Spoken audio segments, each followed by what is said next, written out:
Welcome to the Diesel Dad. I'm happy to say that I'm back. I made it. If you're wondering where I've been for the last 3 weeks, well, I had a beautiful baby boy 3 weeks ago, 10 days early, and needless to say, I was a little unprepared. I was planning on shooting a bunch of videos, but 10 days early, that's a huge 10 days when you talk about the radical life change that goes into having a baby. Guess what? I was unprepared. Mom, baby, everyone's healthy. Baby's put on 2 pounds. It's amazing what milk will do. Turns out it's loaded with protein, loaded with fat, loaded with all the good things that you need to grow. And that's why the GOMAD diet existed. If you've ever done the 20-rep back squat program of ours, that is likely a big piece of it, because in our nutrition protocol, we talk about the GOMAD diet, gallon of milk a day. Helps you grow, helps you get strong. That's what the little man is doing right now. But everyone's home, everyone's healthy, everyone's happy. We're sleeping decently well. Mom's a complete savage. The reason that I wanted to actually put this together more than just to update you on my life and what's going on in the land of the original Diesel Dad here. Man, this could get crazy, but when I was in the hospital, we had the baby at 1:45 in the morning, 1:41 a.m. And I've always wondered what happens if you have a baby in the middle of the night, because you're only supposed to be there for like 48 hours. But they're not going to discharge you at 2 a.m. So you end up spending like a full 3 days at the hospital. And the more you kick around the hospital, the more you actually run into people. You see people multiple times, and you just kind of experience what goes on at hospitals. And I've never really been injured much more than like a separated shoulder. I've never had to spend an extended amount of time. I don't really have any family members that have been at a hospital, so I don't really understand the hospital system and what goes on, eating at the cafeteria. It's all like a different world to me. Having a baby, being in the birthing unit, being around all the moms, it's also a very interesting thing. But I had 2 experiences that radically shaped my life, and this message is more than about me having a kid, because I'm the lucky one in this situation.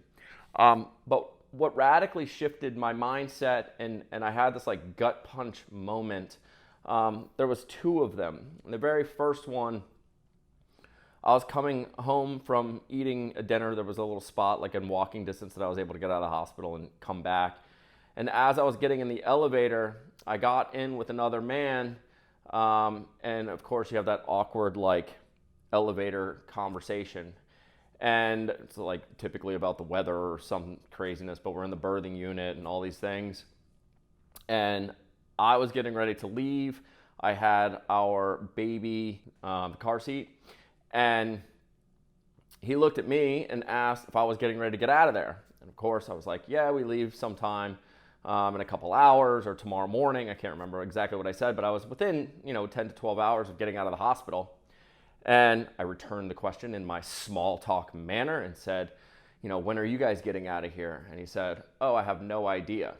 To which I realized that he then told me that he had a baby that was 2 months premature, which is something that without having kids, I don't think you can fully understand how devastating that must feel as a parent. I have 2 babies that were both born healthy.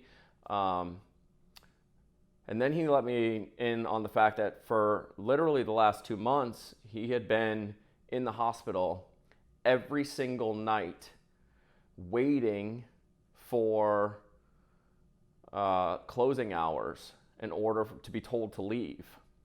And it absolutely crushed me, because I'm in the middle of my this amazing experience with a healthy baby, with a healthy mom, where we're having these big family moments together, the initial moments of life, and he's having like a very different experience. In fact, his experience is probably one of the most trying experiences you could ever imagine. Like, you have this baby and you're so excited for it to enter the world and to watch it go through life and be able to lead it along the way, and then it comes 2 months early, and it's now in a NICU, and now it's fighting for its life, and you're watching a baby that may weigh like 5 pounds, 4 pounds, 3 pounds. I don't even know the exact number, but it's this tiny little thing that's a part of you, and you created it with your wife, and she went through a full labor, And all you want is that little thing to live this prosperous, amazing life. And it's not that the baby won't come out of it, but its initial entry into the world is a fight for its life. And it's hooked up to the tubes and all these things. And I was just super confronted by the fact that all of our life experiences are so different. And it actually, like, I came back and it radically shifted my night, and that I sat down and I talked to my wife and just talked about how lucky I felt that she was healthy, that the baby was healthy, that we as a family unit were healthy and we were happy. And I never really feel lucky about things. I always feel like I'm in control of so much of my situation. But being in the elevator with that guy, I realized, like, I'm very lucky. I'm very lucky that my wife was able to get through labor. We were able to get to the hospital. Everything went smooth. I'm lucky that the baby came out with all of its fingers and toes, breathing, crying, doing what babies do. It crushed me to think about that guy is in the exact same position I am. We're in the same elevator. The universe aligned us to be in this specific place at the specific time to have this specific conversation, and for me to be confronted with the reality that some people's lives are hard. The second experience was as we were leaving, so this is about 10 hours later, and we parked the car, we put the car seat in, the baby's in the car, and then we just got stuck behind this cop car. And I've never thought about what would happen if you were an inmate, a female inmate at a jail and pregnant. I had no idea. I've literally never thought about this in my entire life. And we couldn't get around this car. We were literally stuck in the car waiting for the cop car to move. And we had no idea, like, why they were actually there until about 3 or 4 minutes later, 2 cops wheeled a mom out in handcuffs, put her in the back of the cop car with the steel bars on the windows, the works, closed the door, they drove off, and they went back to jail. Now that in and of itself is just an unbelievable sight. Like, an unbelievable sight to think that a mom went into the hospital, went from jail into a hospital, birthed a child, and then went back to jail without her child. That's like a reality that I had not only not been confronted with, but I had never even thought about in the slightest amount. I never, ever, ever would have even imagined that that was a reality to some people. And then I had the immediate reflection of, oh man, not only is there a mom going back to jail immediately after having a child, but now there's a kid in the hospital that is born into a system. Like, that kid's going to foster care immediately. The kid's going to some sort of child service that is government funded immediately. And their life is going to be very, very different than many people.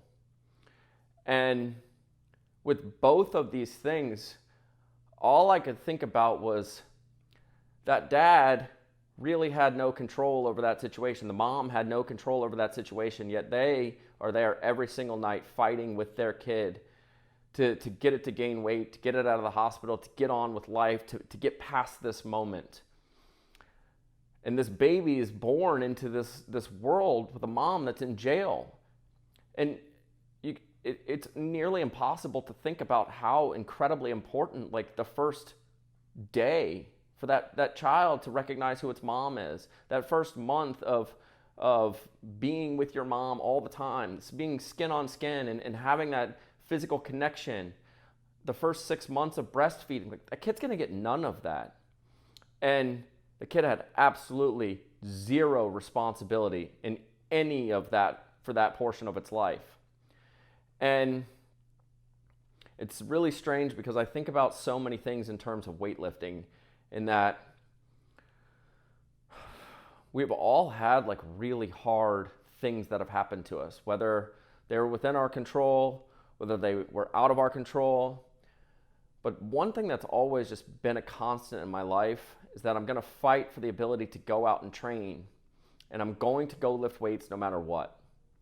And I'm not saying that lifting weights is going to go and solve all your problems. But the reason it's so important and the reason that you have this place that you can go is because when you're able to physically exert yourself, you have the ability to eliminate a lot of the stress that comes at you at life.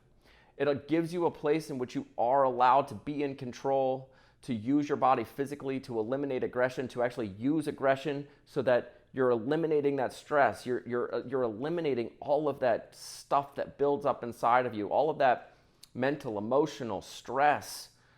And if you've made it to this part of the video, I think the most important thing that I want to just get at is like, man, if you're going through crap and you're fighting for your kid, or you're a kid that's been fighting for your own life for the past 16, 18 years, and you were just dealt a deck of cards that sucks, and for some reason, somehow you find this video, for some reason, somehow you find Barbell Shrugged, for some reason, just if you find a barbell in your life and you're drawn to that thing, just keep going. And it really radically shifted my perception of just what some people's reality is. And some people are going through crap, but if you can find a place that you can call home, like a gym, like a weight room, like a barbell, if you can find a thing that loves you back like a barbell will, and you're able to immerse yourself into that culture and into that learning process, and you're able to find a place that you can fight through some of the hardest things because you know that if you can just get to the gym and work through all this stuff, that things are going to be okay. I don't know what happened to that dad that I met in the elevator. I don't know what happened to the mom going back to jail, and I have no idea what happened to that kid that woke up one day without a mom because it was in jail. She was in jail. I have no idea what happened. But for anybody that's out there right now, for anybody that's just going through just crap, for anybody that's dealing with some crap, just the shit of the shit, and you're stuck in it, I wish I had like real advice, but I think that the bigger thing is finding a thing that you can always go back to. And Henry Rollins talks about the fact that a 45-pound plate is always a 45-pound plate. No matter where you go, if you can find a barbell and you can sit down and squat and get your head right and put some weight on the bar and challenge yourself physically, in my life, that's always been the place that I've been able to go in order to deal with things. And I hope that the barbell loves you in the same way that it's loved me. I hope that you love the barbell in the same manner that I've loved it. And I hope that the gym provides some level of stability in your life so that when things go crazy and when things just get nuts, that you just have a place that you can go work through stuff. Because you can't go work through stuff when you're in the hospital helping your kid fight for its life. You can't do it when you're that kid that doesn't have a mom there. You don't understand the world. You don't understand that people make mistakes. You don't understand that you were just dealt a shitty deck of cards. There has to be a place where you can go to work through stuff. And I've never dealt with anything that heavy. I've never had to do any of that. But I do have a place that I get to go and work through things. And I really hope that if you're going through shit right now, that you have a place that you can go to work through things. And if you don't, get your ass to a gym and learn how to lift weights. Because that place will love you, and the people in it will love you. And I'm just grateful that I found it. This is the Diesel Dad. I'm Anders Varner, and I appreciate all of you guys for paying attention to this.